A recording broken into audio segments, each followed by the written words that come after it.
Good evening, welcome to the Granby Heights Planning Commission meeting Wednesday, March 15th, 2023. Roll call, please. Okay, Commissioner Bonjoro? Here. Commissioner Kaskowski? Here. Commissioner Wark? Here. Commissioner Holler? Here. Chairman Gentry? Here. Mayor Kearns? Here. Councilman Panzera? Here. Director Panzera is excused. Director Coker? Here.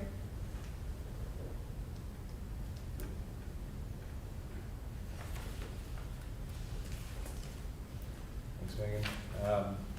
Megan reassured me she was working very hard on the minutes, and you will see them for our meeting next month. So she'll have them out between now and then for us to review. I think you're the only one here, so please stand and raise your right hand and answer in the affirmative. I swear to tell the truth and nothing but the truth. I do. All right, thank you. Any other changes to the agenda? All right. Hearing none, let's move forward with PC case number 4-2023, 1404 North Star.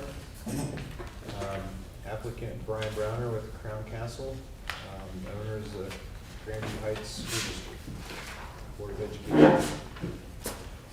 So, good evening. Thanks for having me. My name is actually Travis Shank.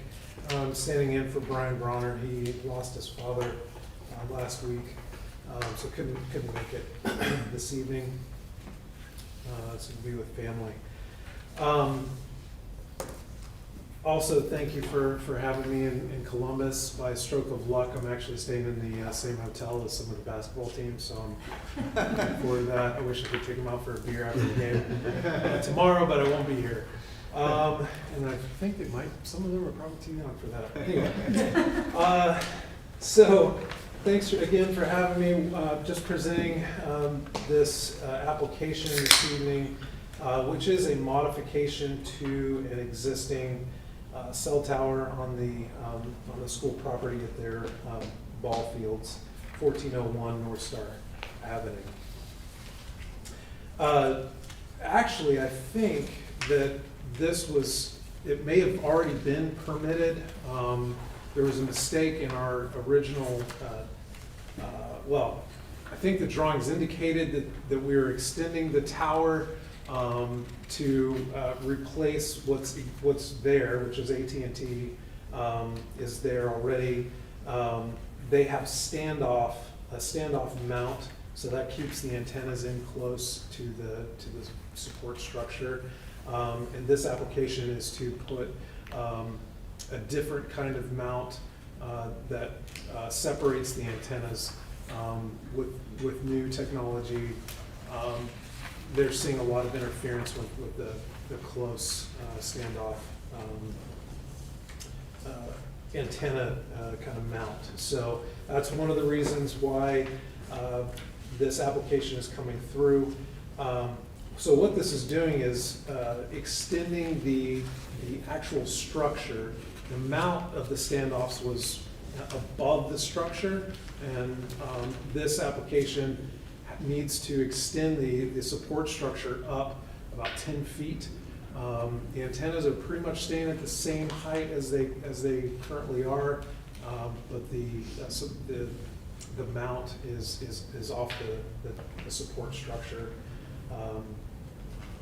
So that's pretty much what we're doing. You can see that starting on page C2, which shows the top of that. So maybe if you can flip to that, yep.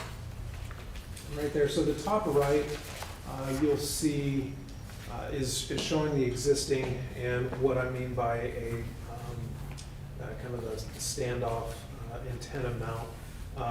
And then the new mount is in the bottom right, which is more of your traditional triangular type mount with stiffeners. It's got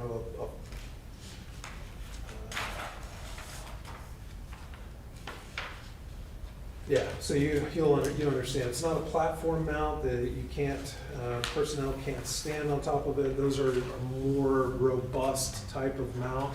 This one is a little less intrusive, so it's not as robust as those platform mounts, as they call them.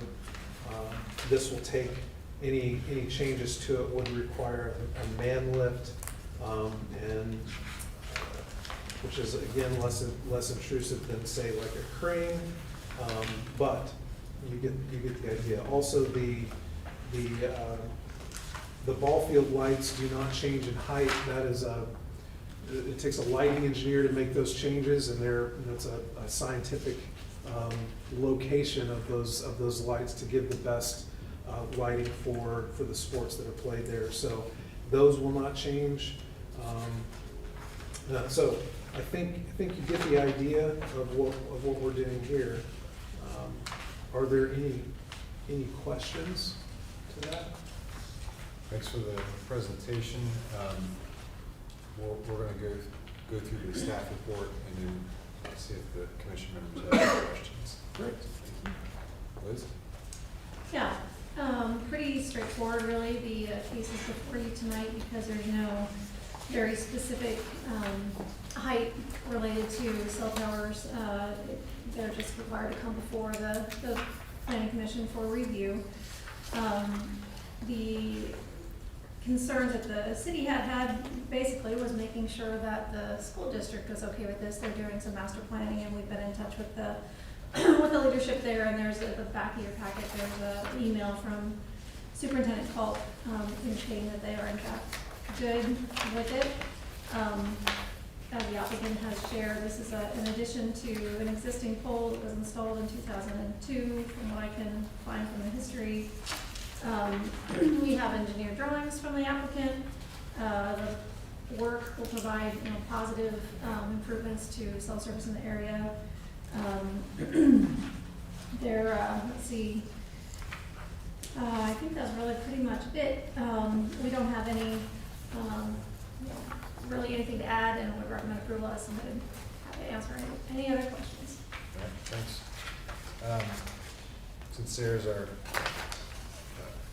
tower expert on the commission board, I'll let you start.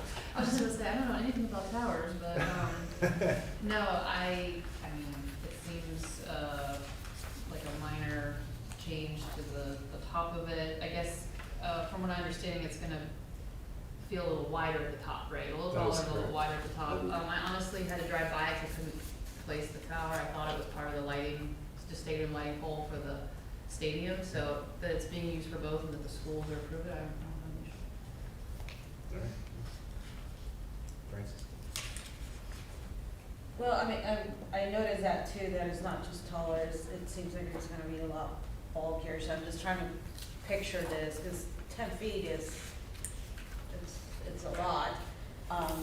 I mean, I agree, you kind of drive and you don't even notice it there, but now I wonder, now we can notice it, because it's not just a pole going straight up, now it's going out.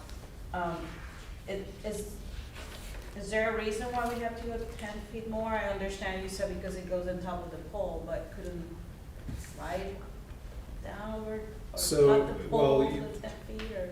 Sorry, yeah, so again, the lighting isn't changing, so we can't, Says the light. right, so, and then if you think about structurally, really what we're changing is the structure. So, excuse my finger, but the pole, the top of the pole is here existing, right? So then if you put the mount, the current mount sits on top of that, and then you've got the antennas up here on top of this, part of my index finger. So what we're doing then is just really extending the pole up, and so the support structure goes up 10 feet, which then even if let's say we didn't change the current mount structure. So really kind of what we're doing is sliding the support part, the steel part, up into the the current mount. So you're not adding much height. I think you're adding maybe, Well, according to this, Yeah, it it's- says existing is 87 feet and we're gonna, the Which top is of the the is s- 97. which is the support structure, is at 80, is it stops at 87 feet. So the existing elevation of your lights is